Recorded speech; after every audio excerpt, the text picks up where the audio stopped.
Okay, welcome everybody, and this is the seventh and final show and share for housing online repairs for 2021. So before I share with you the gifts that we've created for you in the last sprint, I'll just go and remind you about why we do these show and shares. So the show and shares provide an opportunity for the team, or Santa's little helpers as I like to call them, to celebrate what they have achieved, demo any working software, and share information on the progress made. Most importantly, it gives you, sorry, Fraser, can you go back? Yes, sorry. It gives you, our collaborators and supporters, the opportunity to give their feedback and ask questions. Next slide. So what we're going to cover today. Well, in a moment, I'll remind you who is in the core team, share our vision, and then hand over to Fraser Trickett, our product owner, who will give you an update on some of the things we're doing outside of the MVP build. We'll then hand over to Bhavesh, our lead engineer, who will give you a demo of the latest MVP. I'll then recap progress made in the current sprint, and then our focus for the next. And then hand back to Fraser, who will give you an update on how you can engage with the project. And then we'll have time for you to answer any questions. Ask any questions you may have, and hopefully we can answer them all. So who is in the core team? We have Fraser Trickett, our product owner from Lincoln Council, myself, Paul Glimpson, delivery manager from Maytech, Leon Aki, our engagement manager from DLUC, Local Digital, who are funding this project, Bhavesh Patel, our lead engineer from Maytech, Wendy Banks, our business analyst from Lincoln Council, Jide Amatajo from Southwark Council, El Villamarte, our senior engineer from Maytech, Jim Bowen, who is representing the Thistle IT group, and finally Mesa Canoni, our engineer from Maytech. So what is our vision? Our vision is to design and build a reusable and accessible online repair reporting tool that requires no login, and critically residents prefer to use as it meets their needs.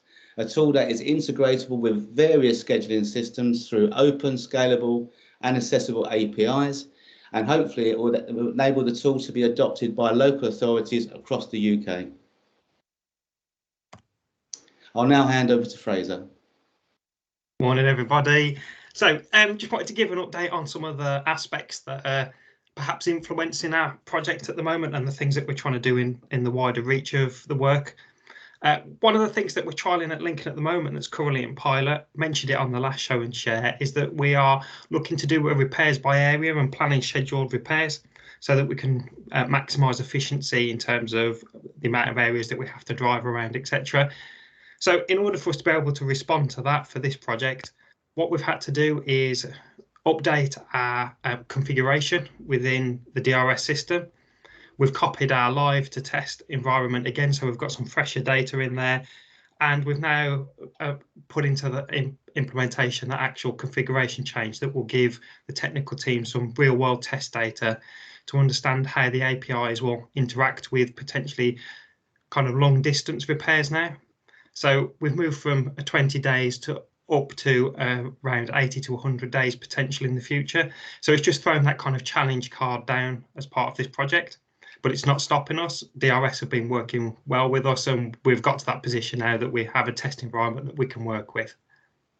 So we've also been looking at the theory of change, also mentioned in the last show and share too. This is part of the kind of proving the effectiveness of this project once it's launched, and it's a requirement from DLUC, but it's a really good requirement. We're really lucky in that this is such a transactional system. We've got some really good benchmarks in place already. Councils that provide repairs service frequently measure things like first time fix rate, how many repairs we've had, repairs by channel, etc. But what we have agreed is that for this first phase and for MVP launches, we're not going to get into too much detail on these, and we're going to go for just a couple of high hitting, really good measures that prove our effectiveness on this. We're hoping to get that agreed early part of the new year, and we'll share those when they're done. One of the things that was really important for me, especially on this, is that we're considering a support model for this as a project, but there are multiple other DLUC funded projects that are also doing similar work. So we're just trying to come together with those partners. The Drupal project in particular is embarking on doing a lot of work around the support model type. Our project isn't quite the same as theirs in that we've got some more technical elements in here. But what we hope we can do is learn from the work that they're doing and perhaps create a suite of support models that fit the different types of projects. So we're working closely with DLUC and some of the suppliers as part of the work that's going on through that digital fund to see what we can come up with so that we not only make something reusable in terms of the product, but also those collaboration and support models as well. We've also been doing a bit of work in talking to partner authorities, trying to engage with the stakeholders, particularly at Southwark. We've also got some new partners on the horizon as well that we've been presenting to. I mean, there was me talking to Southwark just the other day, just to prove that was actually happening. And at which point, I'll hand over to you, Bhavesh. Great, thanks, Fraser. Hi, morning, everyone. I'm going to walk you through the resident journey for requesting a repair via Housing Repairs Online. Here we have the landing page, and if we just click on Start Now, the Housing Repairs Online only reports non-emergencies, and that's what we're going to continue with here. If you were to report an emergency, it would be via a phone. Housing Repairs Online doesn't currently support communal areas, and that would also be a phone-in. So we're going to click Continue here and provide a postcode next. The resident can enter their postcode, after which they will be shown a list of addresses and they can select an address from there. Here we can report where the problem is, what the problem is, and what best describes the problem here too. Next, we're given the opportunity to enter some free-form text to describe what the problem is to help the CSAs and operatives, and also upload a photo to be more descriptive. So we request a number in case we need to get in touch, and this was shown on the previous show and share, as well as a phone number or email address for confirmation. And now here's a new page where we're showing the available appointments that can be selected. We initially show 5 available slots, and the resident can select from one of these slots or request an additional 5 days. And here we have an additional 5 days, which are subsequent to the initial ones. But for this purpose, I'm just going to go back and just pick 30th of December.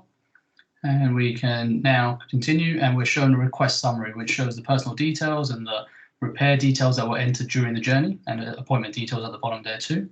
And we've just noticed that actually our address is actually incorrect at the top there. It shouldn't be 1 Hanover House, so we're going to click on Change. We're taken back to the property address, and we can correctly select the address. And now continue through the journey once more, where you can see that the previous entered details are actually stored there and retained. And we will get back to the summary page, and we can see correctly that the repair address has been corrected. And that concludes my demo there. I'm going to hand back over to Fraser. Thank you.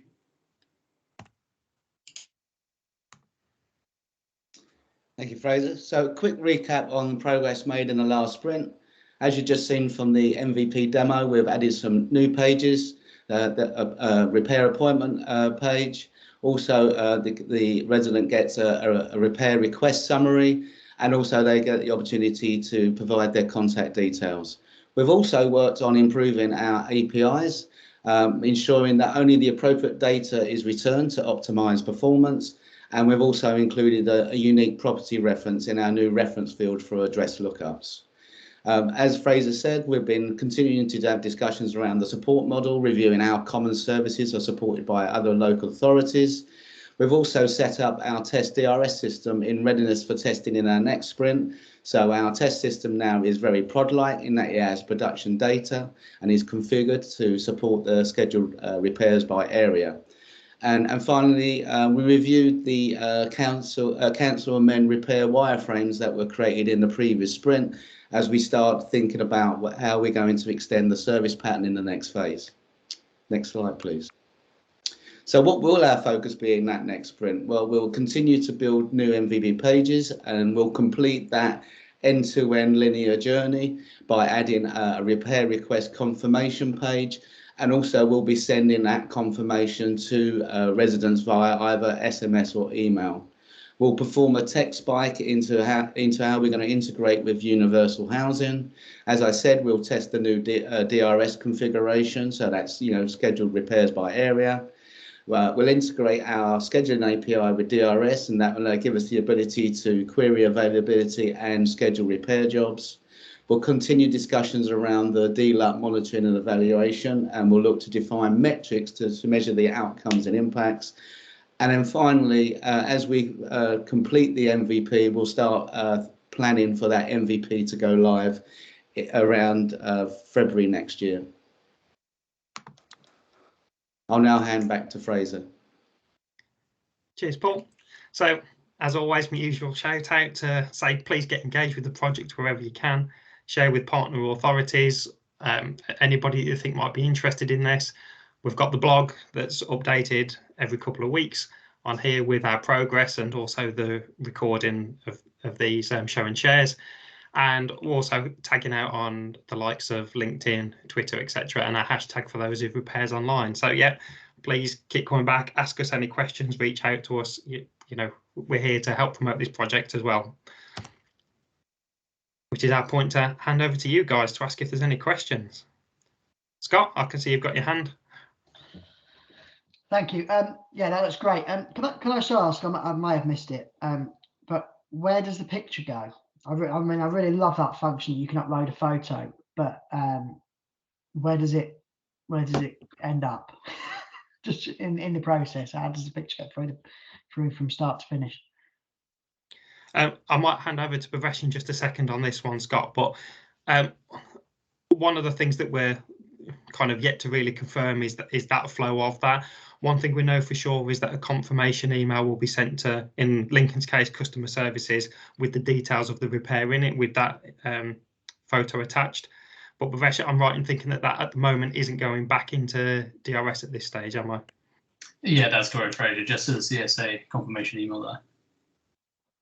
Okay, just I mean, I don't know whether it's possible, if there's any scope for doing it, but a way of getting that to the trade, the picture to the tradesman of some sort would be beneficial.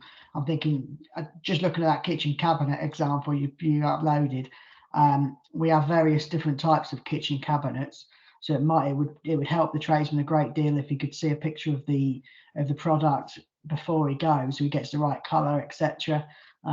So from a tradesman's point of view, it would save him when to go there, have a look, then go to the supplier and come back. It could save a little trip to the suppliers if he could go to the suppliers before he goes to the job. Yeah, that makes total sense, Scott. Ultimately, where we want to end up is that it will flow into the DRS system or whatever the handheld device that the guys have access to. We know that Lincoln at the moment has issues with that in terms of that we haven't really got that good working robust mobile technology in people's hands. So it could be that we look at a small solution or an interim one for Lincoln at the moment, and perhaps use something like Power Automate to get it across to the guys in Teams on the back of the process that customer services will do. Yeah, that's fine. That's great. Thanks, Fraser. Thanks for your question. Thanks for the question, Scott. It's a good one. Any other questions from anyone? Or maybe feedback on the MVP? Amy. Hi, I'm Amy, digital product owner at Bristol City Council. Thanks so much for doing these open demos. They're brilliant. We're following them closely. Question around the systems that you're connecting to via the APIs. Are you starting, sorry if I missed it on blog posts or previous demos, but are you just starting off with Lincoln's City Council's systems and then sort of testing it with other systems, or are you doing some spikes with other systems at the same time? I'll start off answering that one. So yeah, we are initially looking at Lincoln's technical config on here, which happens to be DRS and Civica Universal Housing. The ambition is most definitely to expand that out so that we have that kind of matrix built to say that if you have one of these systems, then yeah, we're working on it will work in your environment. I guess really part of it comes back to that support model question in what do we do and how do we develop it if your configuration isn't part of that matrix in there. But the work that we've done and the foundations that we've built are reusable, and the API layer that sits in between this is designed to be expanded out. So should you use Total Mobile or Northgate or whatever system it might be in the future, we can bring that technology into the API layer that we've built so far. So yeah, that is the goal on this, Amy. You're right in that, but it was just starting somewhere, I guess, at the moment in finding out what might be the barriers in this.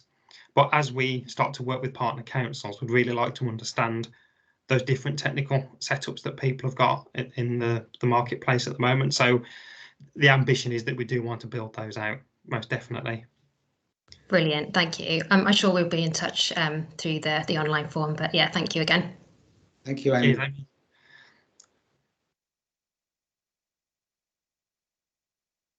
Do we have any further questions from everyone?